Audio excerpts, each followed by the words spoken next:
உமக்கு மேல் ஒருவரும் இல்லையே, எல்லோருக்கும் மேலாக உயர்ந்தவர், உமக்கு மேல் ஒருவரும் இல்லையே. அல்லேலூயா அல்லேலூயா அல்லேலூயா ஆமென். அல்லேலூயா அல்லேலூயா அல்லேலூயா ஆமென். ஒருவரால் சிருஷ்டிக்கப்படாமலே தாமாக என்றென்றும் இருப்பவர், ஒருவரால் சிருஷ்டிக்கப்படாமலே தாமாக என்றென்றும் இருப்பவர். அல்லேலூயா அல்லேலூயா அல்லேலூயா ஆமென். ஆனால் ஒரு நேரம் கர்த்தர் எவர்களுடைய ஆவியை கர்த்தர் ஏவினாரோ அப்படின்னு எங்கேயாவது வாசிச்சிருக்கீங்களா? ஆமாம், ஆசரிப்பு கூடாரத்தை கட்டுறதுக்கு யாருடைய ஆவியை கர்த்தர் ஏவினாரோ அவர்கள்லாம் அந்த ஆலயத்தை, அந்த ஆசரிப்பு கூடாரத்தை கட்டுறதுக்கு வேலை செஞ்சாங்களாம். விசேஷமாக பெசலேல்னு ஒரு மனுஷனை அழைத்து எல்லாவற்றையும் யோசித்து நன்றாய் செய்வதற்கு அவனுக்கு ஞானத்தை கொடுத்துருந்தார் என்று வாசிக்கிறோம். ஏன் நீங்களும் நானும் ஒரு பெசலேயெல்லாம் மாற முடியும்? அன்றைக்கு ஒரு இடத்துல தான் அந்த ஆசரிப்பு கூடாரம் இருந்தது.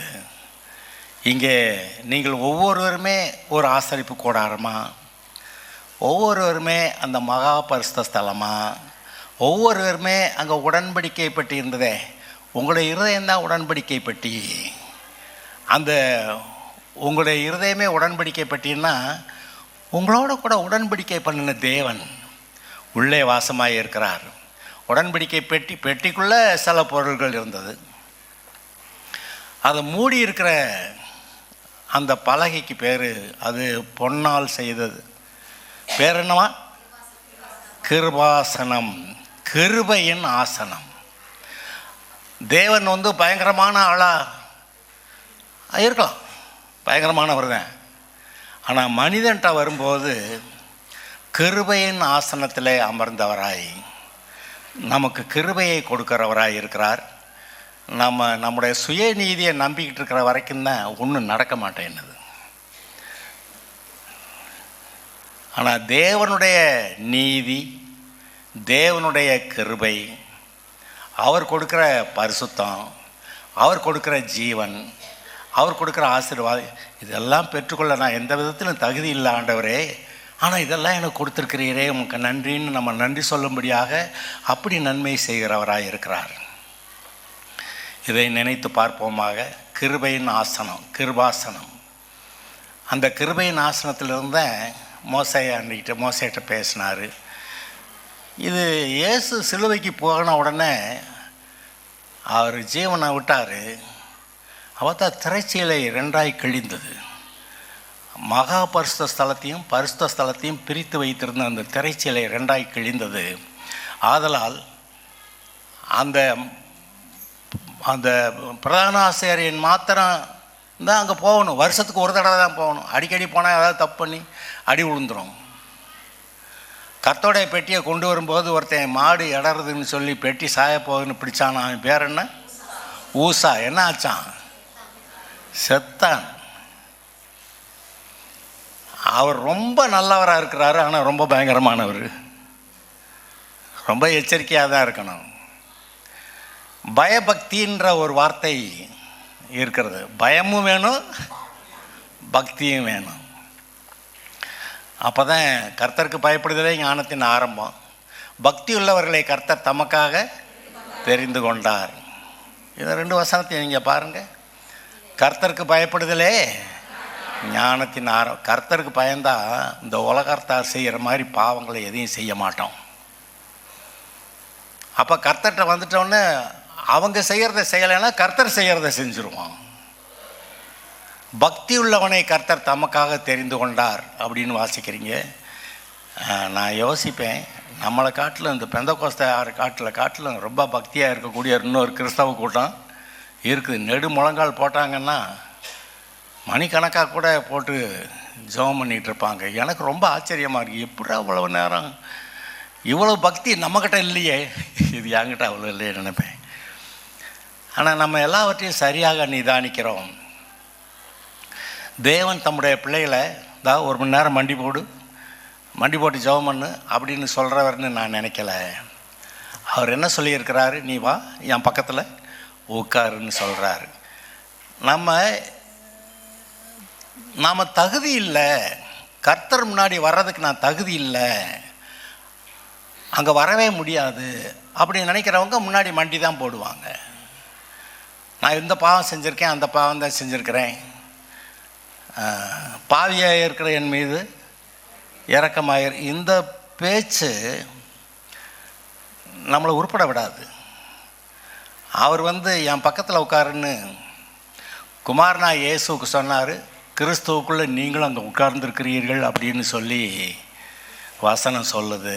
எபேசியர் 2:7. எபேசியர் 2:7 வாசிங்க. கிறிஸ்து இயேசுவுக்குள் நம்மை இயேசுவோட கூட எழுப்பி உன்னதங்களிலே அவரோட கூட உட்காரவும் செய்தார். அடுத்த வசனம், கிருபையினாலே விசுவாசத்தை கொண்டு ரட்சிக்கப்பட்டீர்கள், இது உங்களால் உண்டானதல்ல, இது தேவனுடைய ஈவுன்னா ஒரு கிஃப்ட்டு. இந்தா உனக்கு தர்றேன். பிறந்தநாள் கிஃப்ட்டு தருவாங்க, வேறு ஏதாவது ஒரு முக்கியமான நாட்களில் உனக்கு இந்த கிஃப்ட்டுன்னு பெரியவங்க கொடுப்பாங்க. அதுபோல் தேவன் நமக்கு கிஃப்டாக கொடுத்துருக்கிறாரு. இந்த மேலே ஒன்று எழுதியிருக்கிறோம், இயேசுவையே தேவன் நமக்கு கொடுத்த அன்பளிப்பு, எ கிஃப்ட்.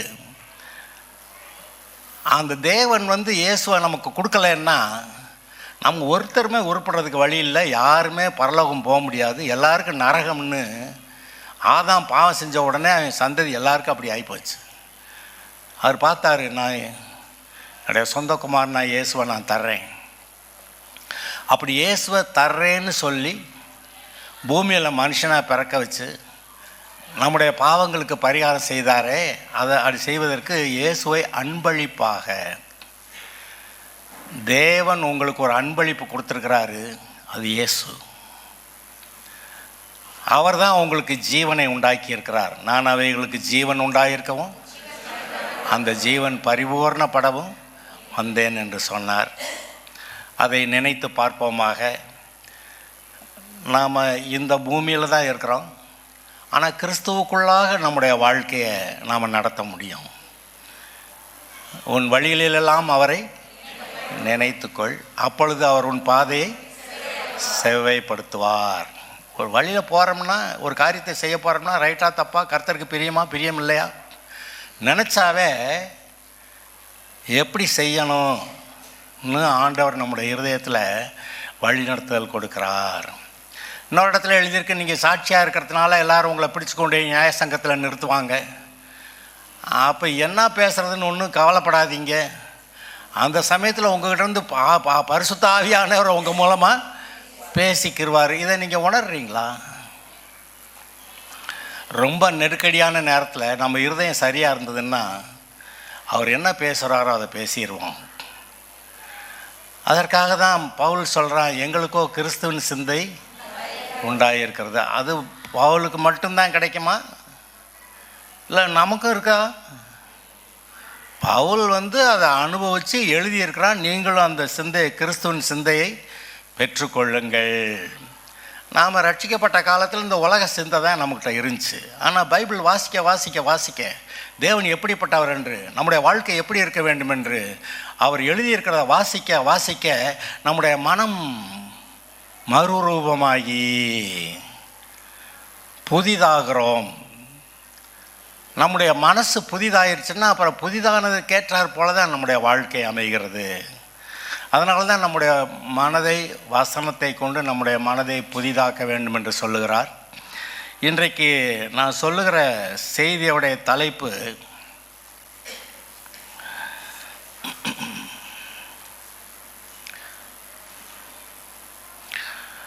உங்களுடைய மனதின்படி உங்களுடைய வாழ்க்கை அமையப் போகிறது.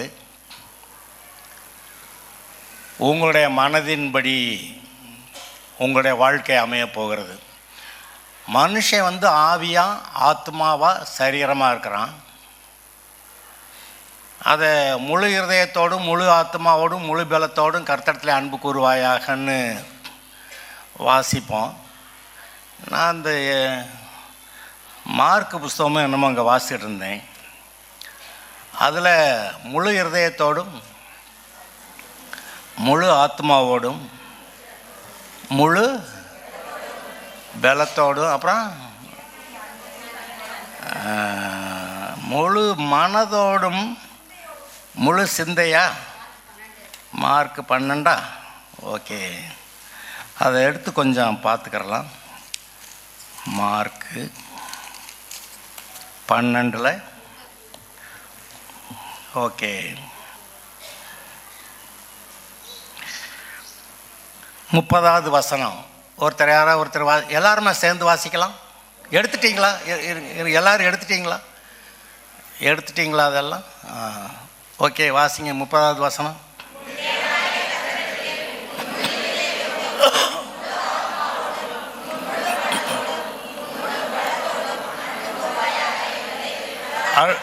அடுத்த வசனம்.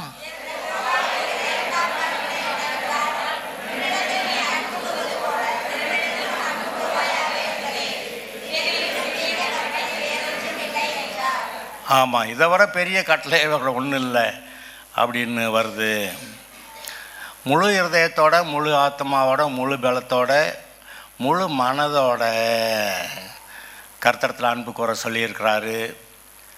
அப்புறம் நீ உன்னிடத்தில் அன்பு கூறுகிறது போல் பிறனிடத்தில் அன்பு கூறுவாயாகன்னு சொல்கிறாரு. இது ஒருவேளை நமக்கு பரிபூர்ணமாக இன்னும் அது மாதிரி செய்ய முடியலைங்க, அவ்வளோ அன்பு கூற முடியலைங்கன்னா ஒன்றும் பிரச்சனை இல்லை. கர்த்தாவே என்னை உண்மை போல் மாற்றும்னு ஒரு ஜெபத்தோடு கூட எங்கெல்லாம் நான் என்னுடைய மனதை சரி பண்ணணுமோ சரி பண்ணி கொள்ளுகிறேன் அப்படின்னு சொல்லி நீங்கள் சொன்னீங்கன்னா அவர் மாற்றிட்டே வருவார். உங்களுடைய மனம் கிறிஸ்துவின் சிந்தையை போல அவர் என்ன நினைக்கிறாரோ அதுபோல் நீங்கள் நினைக்கணும்னு சொல்ல வர்றாரு.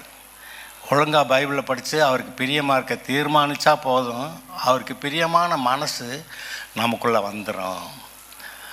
இப்போ நான் சொல்கிறது செய்தி, உங்களுடைய மனம் எப்படிப்பட்டதோ அப்படிப்பட்ட வாழ்க்கை உங்களுக்கு உண்டாகிருக்கும்.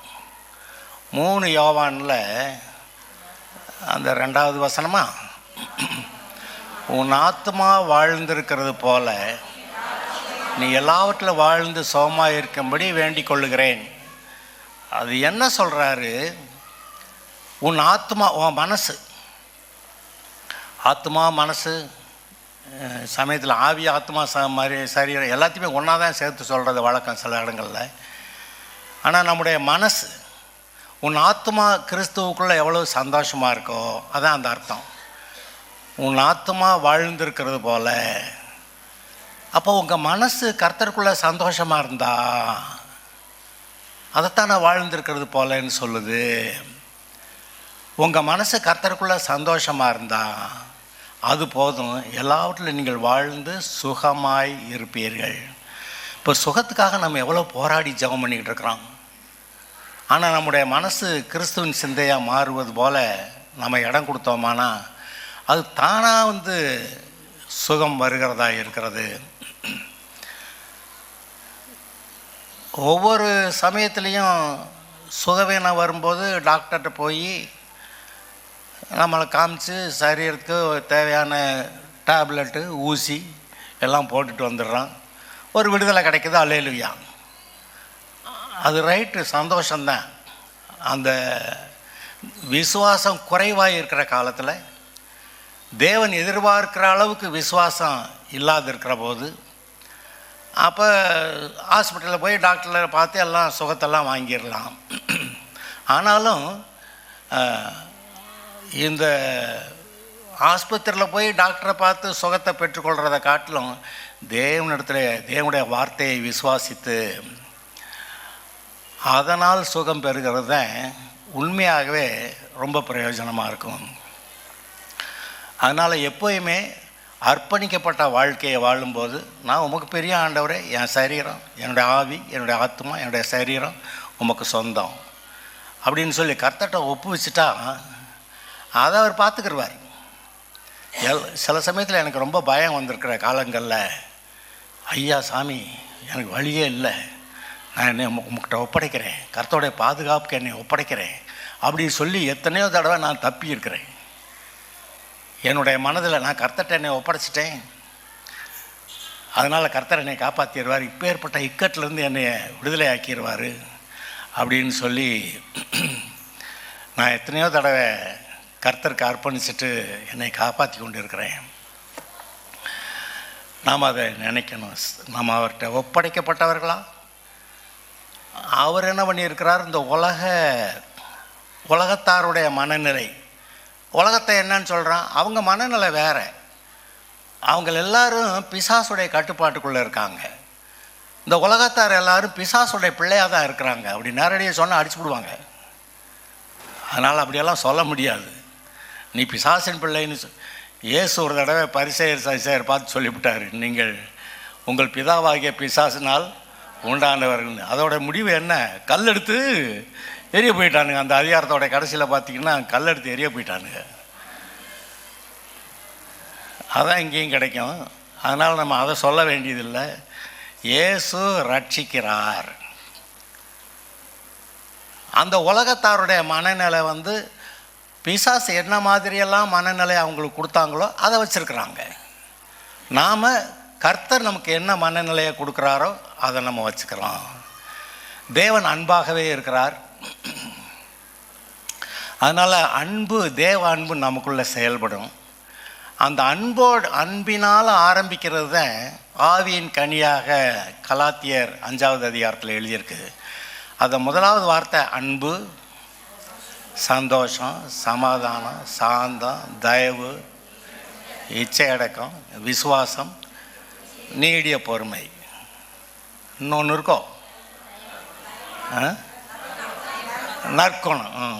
சரி, அந்த எல்லாமே தேவ அன்பிலிருந்து வரக்கூடியவைகளாக இருக்கின்றன.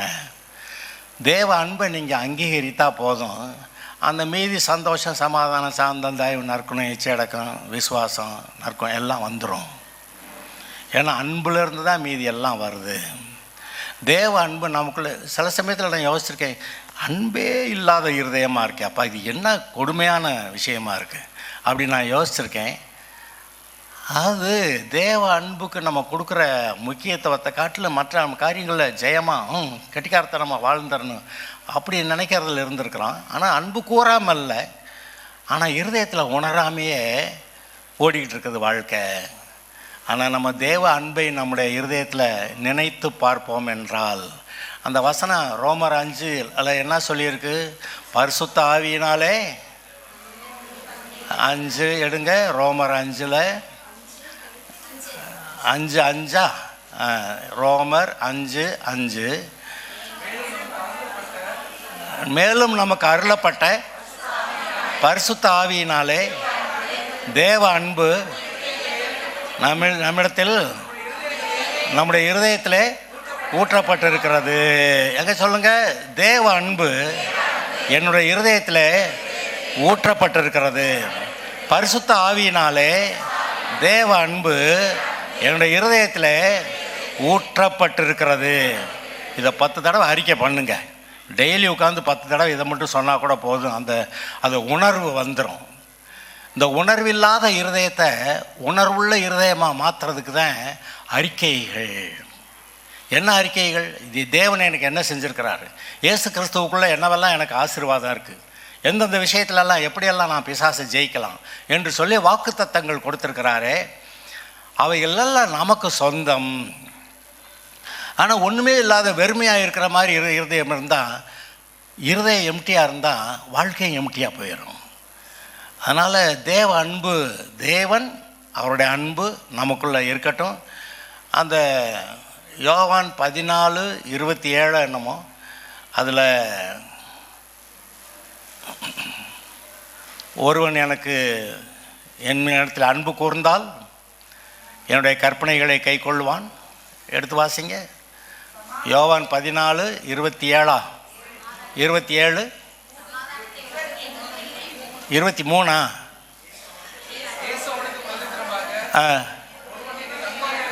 ஒருவன் இயேசு அவனுக்கு பிரதித்திரமாக, ஒருவன் இடத்துல அன்பாக இருந்தால் என் கற்பனைகளை கை கொள்ளுவான். அன்பாக இருக்கிறவன் தான் சொன்னபடி கேட்பான், வசனத்தை கை கொள்ளுவான். அவனிடத்தில் என் பிதா அன்பாக இருக்கிறார். நாங்கள் அவனிடத்தில் அவனுக்குள்ளே வாசம் பண்ணுவோம். பிதா குமாரனை கீழே இறக்கிறதுக்கு அவர் சொன்னபடி கேட்கணும், அவ்வளவுதான். கீழ்ப்படுகிறவர்கள். சமயத்தில் நான் கேட்பேன், என்கிட்ட என்னென்னமோ காரியங்கள் சொன்னீங்க, அதெல்லாம் கேட்டேன். இன்னும் ஏதாவது பாக்கி வச்சுருக்கேன்னா ஆண்டவரே, எல்லாம் செய்து முடித்திருக்கேன்னு சொல்லுவேன் நான். அப்படி நாம் சொல்லும்போது அடுத்தடுத்து நம்முடைய வாழ்க்கையை வழிநடத்துவதற்கு அவர் அநேக காரியங்களை பேசுகிறார். இன்னும் எங்கேயாவது கீழ்ப்படியாத ஒரு காரியம் இருந்தால், கீழ்ப்படுகிறேன் ஆண்டவரே சொல்லுங்கள். அன்பு கூறுகிறவன் என் கற்பனைகளை கை கொள்ளுகிறான். பிதா அவனிடத்தில் அன்பாக இருக்கிறாரு. நாங்கள் அவனுக்குள்ளே வாசம் பண்ணுவோம் அப்படி சொல்கிறாரு. இது எம்டியான இருதயத்துக்கு பதிலாக கர்த்தர் நமக்குள்ளே இருக்கிறாருங்கிற அந்த உணர்வு எல்லாருக்கும் தெரியும், இருக்கிறாருன்னு தெரியும். அந்த உணர்வு பற்றி கேட்டுக்கிட்டு இருக்கிறேன். அந்த உணர்வு இருந்ததுன்னா நம்ம தனியாக இல்லைன்னு நமக்கு தெரியும். கூட ஒருத்தர் இருக்கிறாரு, இவர் போதும் நமக்கு என்று சொல்லி ஒரு தைரியம், ஒரு உற்சாகம், ஒரு பலன். அடுத்து என்னென்ன செய்யணும், இன்றைக்கி வர்ற நாட்களில் நம்முடைய வாழ்க்கையில் என்னவெல்லாம் செய்யணும், நமக்கு உள்ளுக்கு ஒரு ஐடியா வரும். அதான் கர்த்தர் சொல்கிறாரு, இருதயத்தை எல்லா காவலோடும் காத்துக்கொள், அதுக்குள்ளே இருந்து தான் ஜீவ ஊற்று புறப்படும். அப்புறம் இன்னொரு இடத்துல சொல்கிறாரு, என்னை விசுவாசிக்கிறவனுடைய உள்ளத்திலிருந்து ஜீவ தண்ணீர் உள்ள நதிகள் புறப்பட்டு ஓடும், ஜீவத்தொன்னில் நதிகள் புறப்பட்டு ஓடுங்கிறாரு. ஒரு நதி உண்டு, அது நீர்க்கால்கள் தேவனுடைய நகரத்தையும் உன்னதமான ஒரு வாசம் பண்ணு பரிசுத்த தலத்தையும், அதான் உங்கள் இருதயத்தை சந்தோஷிப்பிக்கும். உங்களுக்குள்ளே இருந்து ஓடுகிற அந்த நதி, பரிசுத்த ஆவியானவருடைய நதி, உங்களுக்குள்ளே ஒரு பெரிய சந்தோஷத்தை உண்டாக்கும். இதை அனுபவிக்கிறவர்களாக இருக்கணும். அனுபவம் இல்லாதவங்க பெற்றுக்கொள்ளுங்க. அனுபவத்தை பெற்றவங்க விட்டுறக்கூடாது. விட்டுட்டா திரும்ப பிடிக்கிறது ரொம்ப கஷ்டமாக இருக்குது. நான் பார்த்துட்டேன். அது பிடிக்கிறதுக்கு வழியும் இருக்குது. நீர் என்ன சொன்னீரோ அத்தனையும் இப்போ நான் செஞ்சிடுறேன், அவ்வளவுதான், உங்களுடைய வசனங்களுக்கு நான் கீழ்ப்படுகிறேன் அப்படி சொல்லிட்டா, அந்த கீழ்ப்படுகிற அந்த நேரத்திலிருந்து அவருடைய பிரசன்னமும், அவர் நம்முடைய இருதயத்தில் கொடுக்குற உணர்வுகளும் கூட இருக்கிறாரு. நான் உன்னை ஆசீர்வதிப்பேன். கர்த்தர் எனக்கு முன்னாடி திறந்த வாசலை வச்சுருக்கிறாரு, எனக்கு முன்னாடி ஆசீர்வாதங்களை வச்சுருக்கிறாரு. என் சத்துருவை என்கிட்ட ஒப்பு கொடுக்குறாரு. என் சத்துருவோடைய பிடரியை என்கிட்ட ஒப்பு கொடுத்து அவனை போட்டு தள்ளுன்னு சொல்கிறாரு. அப்படி தான் சங்கீதம் 18 வாசிக்கிறோம். அந்த தேவனுடைய யுத்தத்தை நீங்கள் செய்கிறவர்களாய் மாறுகிறீர்கள். நம்ம பொதுவாக வாரும் ஆண்டவரே, இதை செய்ய ஆண்டவரே, வாரும் ஆண்டவரே, செய்ய ஆண்டவரேன்னு சொல்லி பழகிட்டோம். ஆனால் அந்த தேவனுடைய மனநிலை, இயேசுவோடைய மனநிலை நமக்கு இருக்கும்போது எல்லாம் நான் இதை செய்வேன், என்னை பலப்படுத்துகிற கிறிஸ்துவனாலே எல்லாவற்றையும் செய்ய எனக்கு பலன் உண்டு என்று நீங்கள் சொல்லலாம். அந்த மனநிலை நமக்கு அவசியம். உங்கள் மனம் எப்படியோ அப்படி உங்களுடைய வாழ்க்கை அமைகிறது. அதனால் நம்முடைய மனதை நம்ம தான் நல்லா வச்சுக்கணும். நம்முடைய மனதை நன்றாக வைத்து கொள்ள வேண்டிய பொறுப்பு நம்முடையது. வீட்டில் பிரச்சனையெல்லாம் இருக்கும், பிள்ளைங்க மூலமாக பிரச்சனை, மற்றவங்க என்ன பிரச்சனையெல்லாம். ஆனால் இதெல்லாம் நம்முடைய இருதயத்துக்கு புறம்பாக இருக்கக்கூடியவைகள். நம்முடைய இருதயத்தை அது பாதிக்கக்கூடாது. நம்முடைய இருதயம் என்றைக்கு பாதிக்கப்பட்டதோ அவ்வளோதான், கதை முடிஞ்சு போயிடும். உங்களுடைய இருதயத்திலிருந்து தான் ஜீவ ஊற்று புறப்படும்னு அவர் சொன்னால், நம்ம இதயத்தை கெட்டுப்போக விட்டுருந்தா ஜீவ ஊற்றுக்கு பதிலாக மரணத்துக்கு ஏதுவான எண்ணங்கள், அதான் மரண ஊற்றுகள், மரண சக்திகள் நம்முடைய மனதில் தோன்றி வாயால் பேசி அங்கே போய் எல்லாத்தையும் நடத்திவிடும்.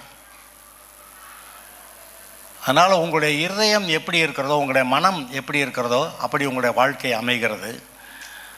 அந்த மனம் நம்ம கண்ட்ரோலில் இருக்குது. அதனால் சரியாக வைக்கிறது நம்முடைய வேலை. இந்த பொறுப்பு நம்முடையதுன்னு கர்த்தர் சொல்லியிருக்கிறாரு. நான் மாற்ற மாட்டேன். இந்த வசனத்தை வாசி, ஏற்றுக்க, அதை அறிக்கை பண்ணு, உள்ளே நிறுத்திக்க. அந்த வசனத்தை கண்டுபிடிக்கிறவர்களுக்கு அவைகள் ஜீவனும் அவர்கள் உடலுக்கெல்லாம் ஆரோக்கியமாம் என்று எழுதியிருக்கிறது. அந்த வசனத்தை பிடிச்சிட்டேன், ஆஹா இந்த வசனத்து மூலமாக இது எனக்கு கிடைக்குது அப்படின்னு சொல்லி எப்படி அந்த மாதிரி கண்டுபிடிக்கிறோமோ, அப்போ அது நமக்கு ஜீவனம். ஜீவன்னா வெறுமனே உயிரோடு இருக்கிறது இல்லை. ஜீவனம்னு சொல்கிற அந்த வார்த்தையில் நம்முடைய வாழ்க்கையிலே தேவன் அருளி இருக்கிற எல்லா ஆசீர்வாதங்களும் அதற்குள்ளே இருக்கிறது. நான் அவைகளுக்கு ஜீவன் உண்டாயிருக்கவும் அந்த ஜீவன் பரிபூர்ணப்படங்கிறப்ப அவருடைய ஆசீர்வாதங்கள் நமக்கு பரிபூர்ணமாய் உண்டாகிறது என்று நாம் பார்க்கிறோம். நீங்கள் குறைவாக இருக்க வேண்டிய அவசியம் இல்லை.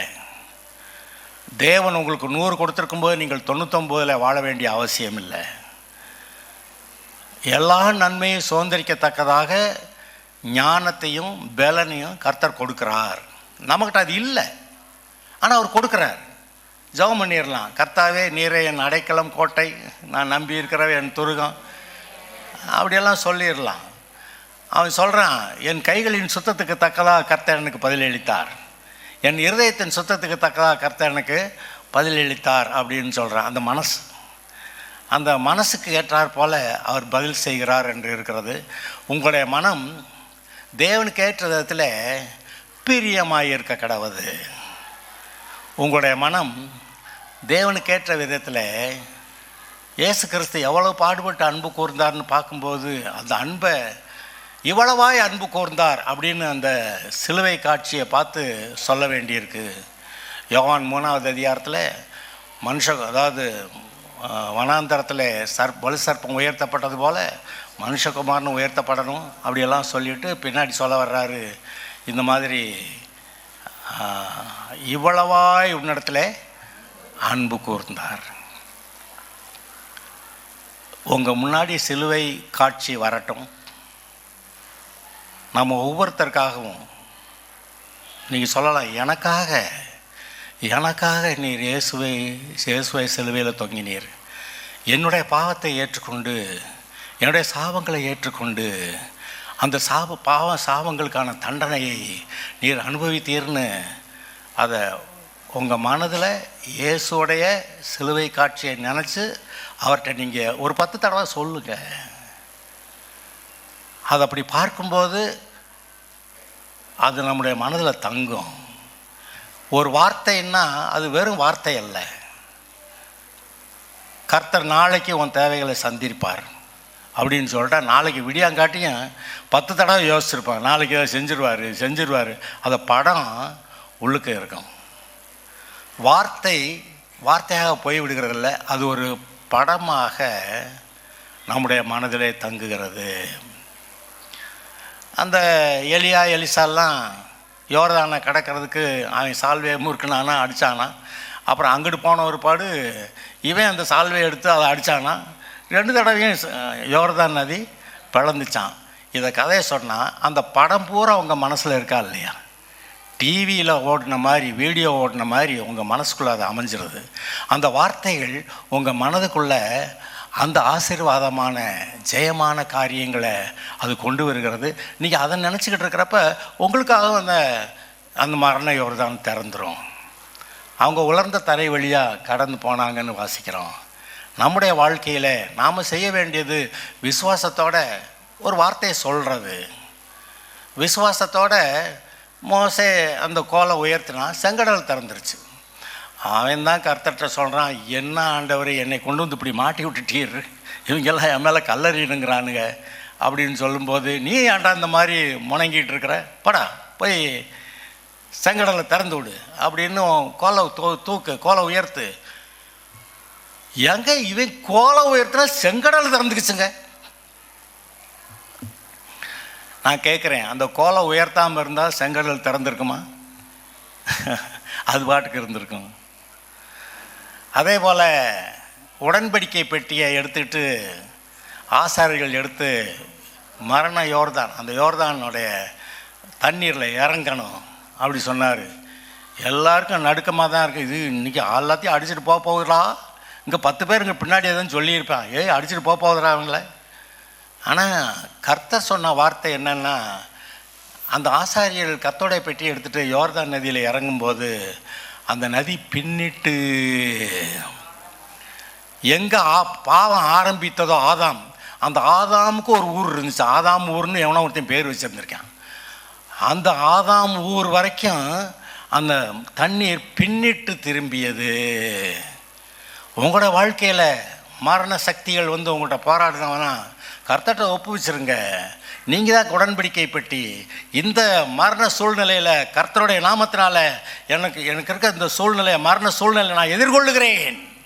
நீங்கள் சொன்ன மாத்திரத்தில் அந்த சக்தியெல்லாம் காணா போயிடும். உங்களுக்காக யோர்தானை திறக்கிற கர்த்தர் உண்டு. அதை நினைத்து பார்ப்போமாக.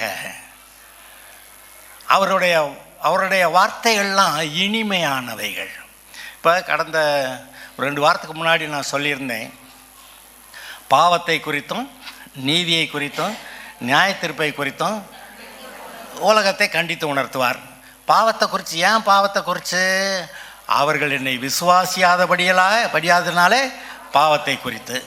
அப்புறம் அடுத்தது, நான் பரலோகத்துக்கு என் பிதாவிட்ட போகிறதுனால நீதியை குறித்து. இந்த வார்த்தை வசனத்தை கொஞ்சம் நல்லா கவனிக்கணும். அவர் பரலோகத்துக்கு போனால் நமக்கு என்ன கிடைக்குதுன்னா, அவர் எப்படி பரலோகத்துக்கு போனார்? இங்கே நமக்கு செய்ய வேண்டியது செஞ்சுட்டு, நம்முடைய பாவத்துக்கு பரிகாரம் செஞ்சுட்டு அவர் பரலோகத்துக்கு போகணும். அப்போ தான் நமக்கு தேவ நீதியே வரும்.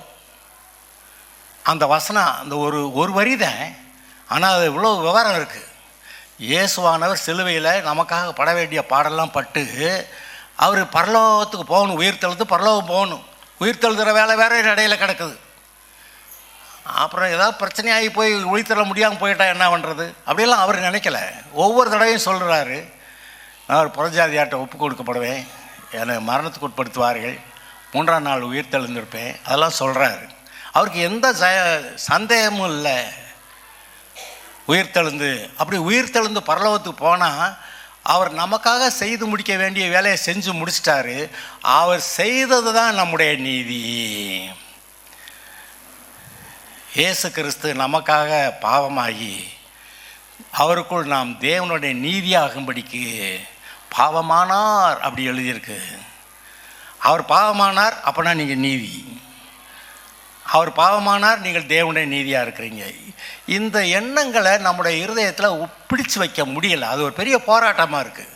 அதுதான் நல்ல போராட்டத்தை போராடு அப்படின்னு சொல்லி தீமோத்தேயுகிட்ட எழுதுகிறப்ப பவுல் எழுதுகிறாரு, நல்ல போராட்டத்தை போராடு. எது நல்ல போராட்டம்? இந்த உலக எண்ணங்களாக வந்து, கெட்ட எண்ணங்களாக வந்து, மோசமான எண்ணங்களாக வந்து, அவன் அதை சொல்கிறான், இவன் இப்படி சொல்கிறான், அப்படி இப்படின்னு எத்தனையோ காரியங்களை பார்த்து நம்முடைய இருதயத்துக்குள்ளே அந்த எண்ணங்கள் நுழையுது பாருங்க. அது பிசாசு உள்ளுக்கு அனுப்புகிற விஷயங்கள். அப்போ இதெல்லாம் எனக்கு வேண்டாம் ஐயா அப்படின்னு சொல்லி அதை விலக்கிட்டு கர்த்தர் கொடுக்குற எண்ணங்களை உள்ளே வச்சுக்கிறது. அப்படி கர்த்தர் கொடுக்குற எண்ணங்களை உள்ளே வச்சுட்டா அவ்வளோ உங்களை தோற்கடிக்கக்கூடிய ஒரு சக்தியும் பூமியில் கிடையாது. 3 காரியம் சொன்னார். பாவத்தை குறித்து, நீதியை குறித்து, நீங்கள் நீதிமான் ஆக்கப்பட்டதை குறித்து, அடுத்து உலகத்தின் அதிபதி நியாயம் தீர்க்கப்பட்டதுனால நியாயத்தீர்ப்பை குறித்து. நியாயத்தீர்ப்பு எல்லாருக்கும் வருது. ரட்சிக்கப்பட்டவர்களுக்கு மாத்திரம் அந்த நியாயத்தீர்ப்பு தண்டனை இல்லாமல் போகுது.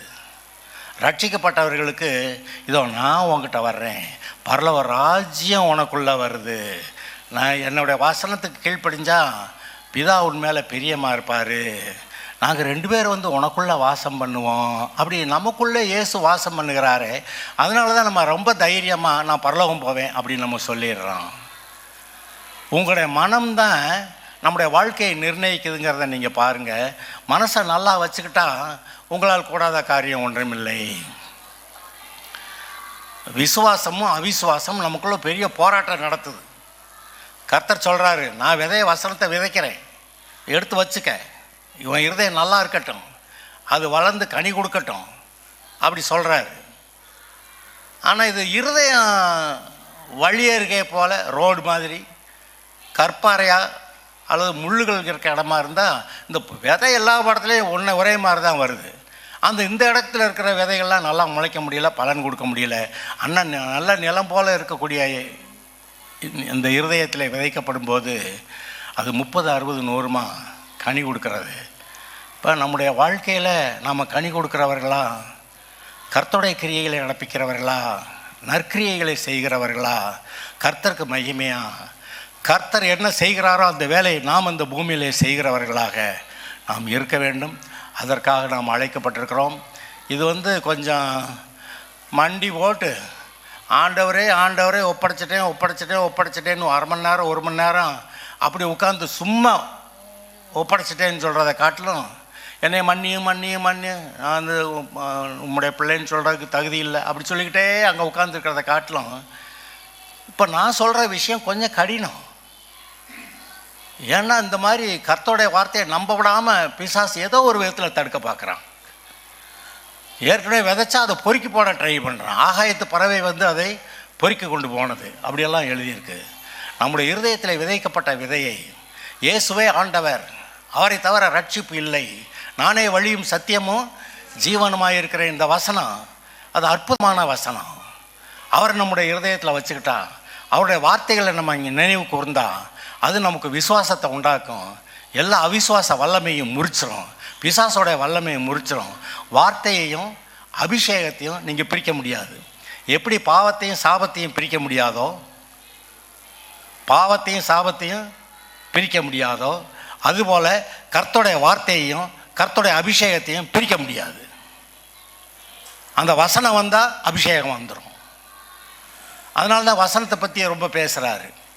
தேவன் ஆவியாக இருக்கிறாருன்னு ஒரு இடத்துல இருக்குது, வார்த்தை தேவனாக இருந்தது இன்னொரு இடத்துல இருக்குது. இப்போ எதியா அப்படின்னு கேட்டால் தேவன் ஆவியாக இருக்கிற தேவன் வார்த்தை மூலமாக வெளிப்படுறாரு. இப்போ நீங்கள் உங்கள் மூலமாக தேவனுடைய வார்த்தை வெளிப்பட வேண்டும். வெளிச்சம் உண்டாக கடவுது என்று சொன்னார். இன்றைக்கி நீங்கள் சொல்லணும், இருண்டு கிடக்கிற என்னோடய வாழ்க்கையில் வெளிச்சம் உண்டாக கடவுது. நீங்கள் சொல்லுங்க வரும். அது எப்படி சொல்கிறது, அது எப்படி சொன்னால் நடந்துருமா, அது பேசவே கூடாது. அது எப்படிங்கிற கேள்வியை பிசாசு விதைக்கிறான். ஆனால் கர்த்தர் சொல்கிறாரு, வெளிச்சம் உண்டாக கடவுது சொல்லுங்க, வெளிச்சம் உண்டாயிரும்.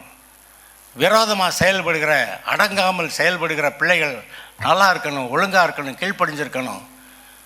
சொல்லுங்க, அது வந்துடும்.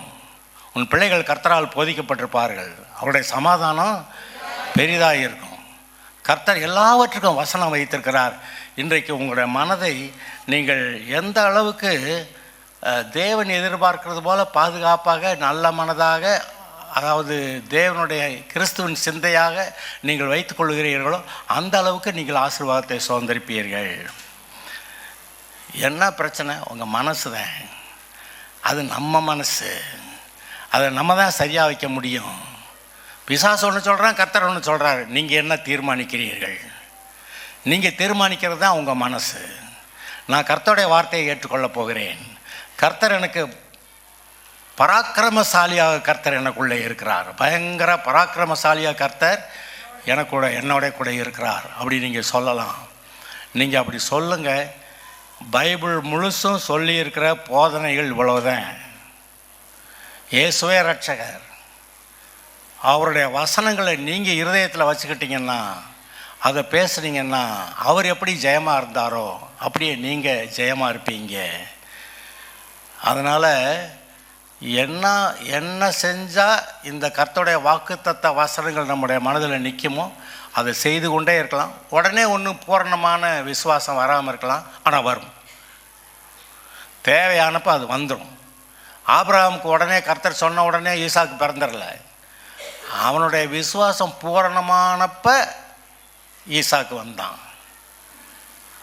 ஆபிரகாம் 25 வருஷமாக போராடிக்கிட்டு இருக்கேன், ஒன்றும் பிள்ளையை காணா. இடையில கொஞ்சம் விசுவாசம் குறைஞ்சப்ப சாரா என்ன பண்ணிட்டா, எனக்கு பிள்ளை இல்லைந்தா அவங்களமாக சேர்ந்து பிள்ளையை கொடு அப்படி. அது கடைசிக்கு பிரச்சனையாகி போச்சு.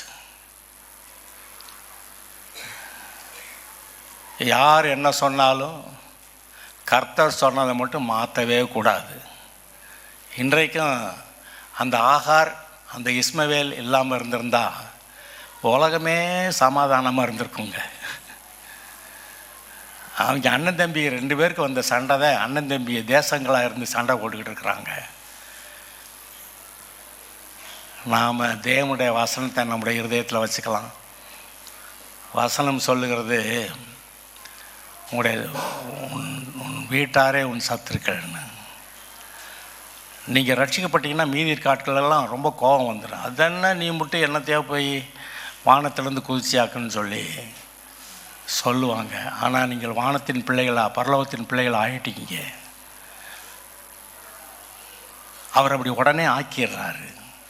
நீங்கள் பரலோகத்தின் பிள்ளைகளாக இருக்கீங்க. இந்த பூமியில் அவருடைய வேலைகளை செய்கிறவர்களாக இருக்கீங்க. இப்படி ஒரு வேலை நமக்கு கொடுத்துருக்குறாரு. வேலை இல்லைன்னு ஊர் சுற்றுற ஆளுங்க எவ்வளோ பேர் கிடக்குறாங்க.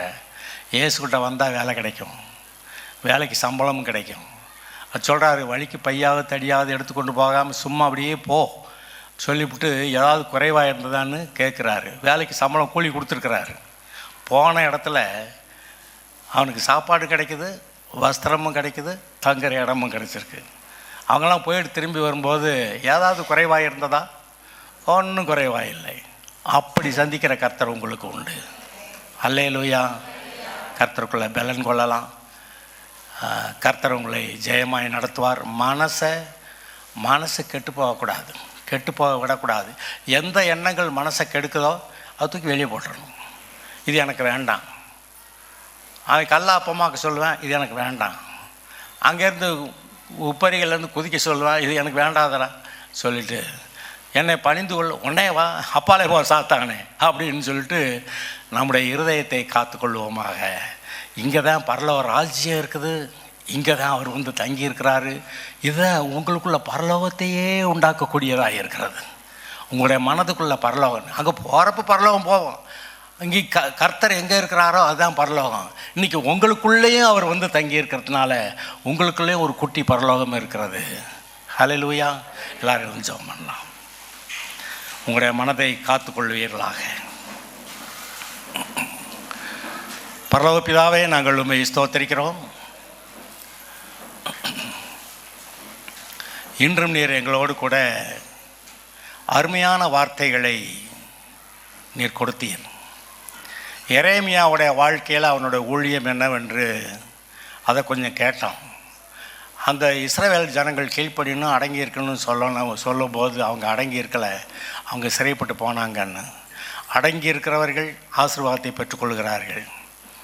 இப்பொழுது நாங்கள் உம்முடைய வசனங்களை கேட்டு எங்களுடைய மனதை நாங்கள் உமக்கேற்ற விதத்தில் கிறிஸ்துவின் சிந்தையுடையதாய் நாங்கள் வைத்து கொள்ளும்போது தேவ அன்பு எங்களுக்குள்ளே ஊற்றப்பட்டிருக்கிற அன்பு செயல்படுகிறது.